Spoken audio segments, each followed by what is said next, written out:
आगे बढ़ते हैं, रुक करते हैं एक और बड़ी खबर का। कोरोना एक बार फिर से पैर पसार रहा है। इसे देखते हुए प्रधानमंत्री नरेंद्र मोदी ने राज्यों के मुख्यमंत्रियों के साथ बैठक की है।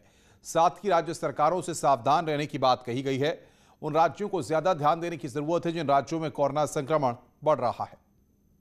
कोरोना के केस एक बार फिर से भारत में बढ़ते दिख रहे हैं। ये इसलिए भी बढ़ रहे हैं क्योंकि देश में सब कुछ सामान्य होता दिखाई दे रहा है। लोग कामकाज के लिए निकल रहे हैं, ऐसे में एक दूसरे के टच में आ रहे हैं। इसे देखते हुए प्रधानमंत्री मोदी ने सभी राज्यों के मुख्यमंत्रियों और प्रतिनिधियों के साथ बैठक की। इस बैठक में सभी राज्यों को टेस्टिंग, ट्रैकिंग और ट्रीटमेंट पर जोर देने की जरूरत पर बल दिया। दरअसल महाराष्ट्र, पंजाब, केरल में एक बार फिर से कोरोना संक्रमण का खतरा बढ़ रहा है। कई जगह देखने को मिल रहा है कि मास्क को लेकर अब स्थानीय प्रशासन द्वारा भी उतनी गंभीरता नहीं दिखाई जा रही।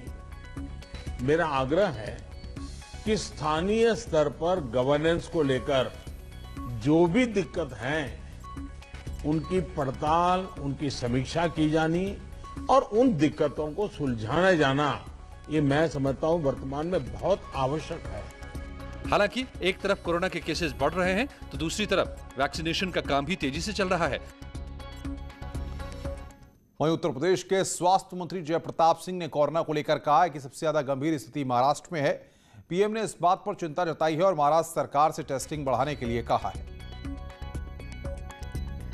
अब महाराष्ट्र में सबसे ज्यादा है, महाराष्ट्र में उनको चिंता भी है। महाराष्ट्र के मुख्यमंत्री बोल भी रहे थे कि वो अपना स्ट्रेटेजी के हिसाब से अपने टेस्टिंग की संख्या ज़्यादा बढ़ाएंगे और कॉन्टैक्ट ट्रेसिंग करेंगे। जो केंद्रीय स्वास्थ्य मंत्रालय ने भी सुझाव दिए हैं कि ज़्यादा से ज़्यादा कॉन्टैक्ट ट्रेसिंग पर हमको अपना निर्भर करना चाहिए स्ट्रैटेजी, क्योंकि एक वहीं कानपुर की एक जेल में 12 कैदी कोरोना पॉजिटिव मिले हैं, जिसके बाद से पूरे जेल प्रशासन में हड़कंप मचा हुआ है। ये सभी कैदी अस्थायी जेल से कानपुर जेल हाल ही में शिफ्ट किए गए थे।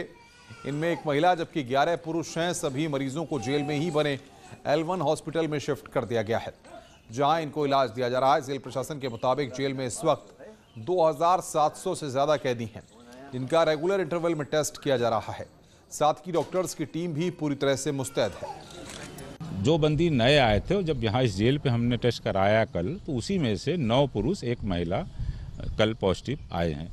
और चूंकि जेल में पहले से ही L1 हॉस्पिटल स्थापित है सीएमओ साहब, डीएम साहब के माध्यम से, उसमें डॉक्टर की टीम, पैरामेडिकल की टीम पहले से है, तो उनको हमारा जो L1 हॉस्पिटल उसको मैंने उन लोगों को मैंने उसमें शिफ्ट करके एलोपैथ की दवा आयुर्वेक्टिन है या जो भी एलोपैथ की दवा उससे संबंधित है वो है, प्लस आयुष मंत्रालय की जो गाइडलाइन है, हल्दी वाला दूध है, काढ़ा है, गर्म पानी है, वो सारी सुविधाएं, वो सारी चीज़ें उनको उपलब्ध कराई जा रही। पूरे देश में कोरोना के मामले बहुत तेजी से बढ़ रहे हैं। कानपुर जिला जेल में 10 कैदियों में कोरोना पॉजिटिव पाया गया है, जिनका जेल के भीतर अस्पताल में इलाज किया जा रहा है। इनको अन्य कैदियों से अलग रखकर इनको दवा दी जा रही है, इनको खाना मुहैया कराया जा रहा है।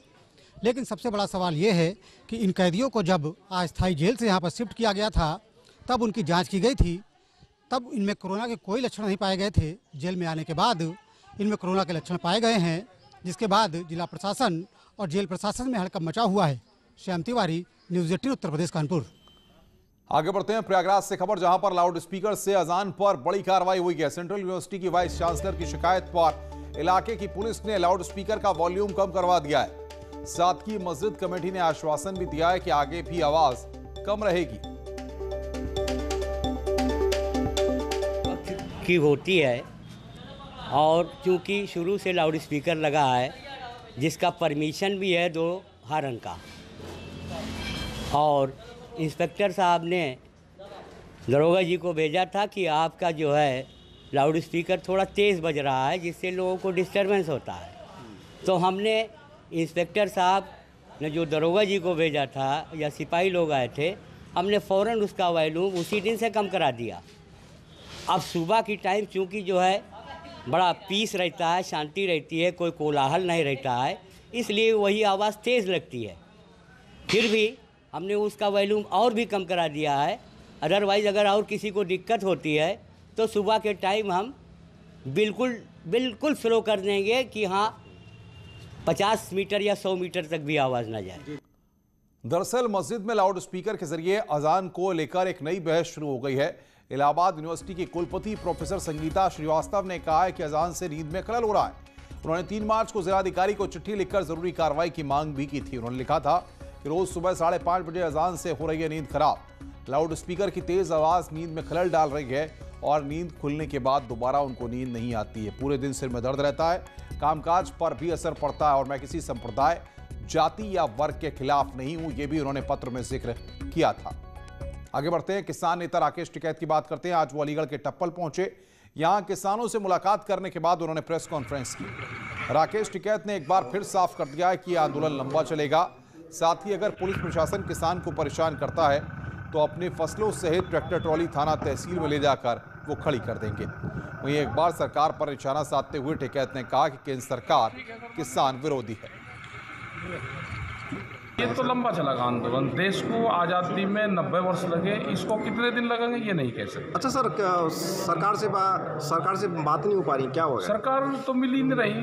22 जनवरी के बाद में सरकार नहीं हमको मिली गई। वहीं राष्ट्रीय लोकदल के उपाध्यक्ष जयंत चौधरी किसान महापंचायत को संबोधित करने बरेली पहुंचे। यहां जयंत चौधरी ने एक बार फिर केंद्र सरकार पर तीखा हमला बोला। उन्होंने कहा कि पिछले 111 दिन से दिल्ली में किसानों का आंदोलन चल रहा है, सरकार किसानों की आवाज सुन नहीं रही। इसके साथ ही जयंत चौधरी ने कहा कि सरकार की हठधर्मिता से अब इसका चुनाव पर असर पड़ेगा। जिन लोगों ने बीजेपी को वोट दिया है वो भी सरकार से सवाल करने लगे हैं। मजबूरी में किसान लगातार अपने काम छोड़कर आंदोलन कर रहे हैं। 111 दिन हो चुके। देश के राजधानी में हमने वो चित्र देखे थे जब मजदूरों को भगा के भेजा गया था, बिना किसी व्यवस्था के गांव लौटाया गया था। आज किसान राजधानी में घुस नहीं पा रहे। कानूनों का विरोध किसान करना चाहते हैं, सरकार को एहसास दिलाना चाहते हैं कि हम एकजुट हैं, किसान आंदोलन के साथ खड़े हैं। बरेली की जनता, बहेड़ी के किसान एकजुट हैं। इसे प्रदर्शित करने के लिए आज बहेड़ी में किसान पंचायत का आयोजन है। तो सियासी माहौल गरमाया हुआ है किसानों के मसले पर। रुक रहे हैं यहां पर एक ब्रेक के लिए। ब्रेक के बाद जल्द हाजिर होते हैं।